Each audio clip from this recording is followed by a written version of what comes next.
Welcome to our channel. Today we how to configure Monday.com to drive no-code app status dashboards, complete guide step by step clearly.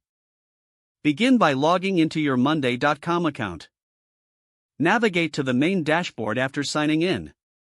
Click on that Add Dashboard button located in the top right corner. Choose a template or start from scratch. If you choose a template, browse through the options and select one that suits your needs. To start from scratch, select the blank dashboard option. Name your dashboard according to your project or app status. Now, click on Add Widget to populate your dashboard. Select the Chart widget to visualize data trends. In the Settings panel, choose the data source for your chart. This will typically be a board related to your app projects. Select the specific columns that contain the data you want to visualize.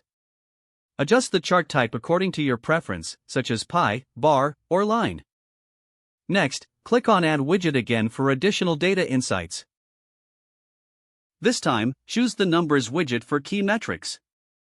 Select relevant columns to showcase metrics like completed tasks or deadlines.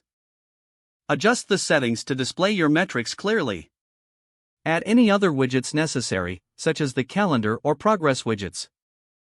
These widgets will help you track deadlines and ongoing tasks visually. Once all widgets are added, arrange them by dragging them into position. Focus on layout to ensure clarity and ease of use for team members. After configuring the dashboard, review the visualizations and metrics. Ensure that they accurately reflect the data from your project boards. If necessary, adjust the data sources or widget settings for accuracy. Next, customize the dashboard appearance to match your brand or preference. Use color codes and themes that align with your organization's culture. Preview the dashboard to see how it looks in its final format. Once satisfied, share the dashboard with your team.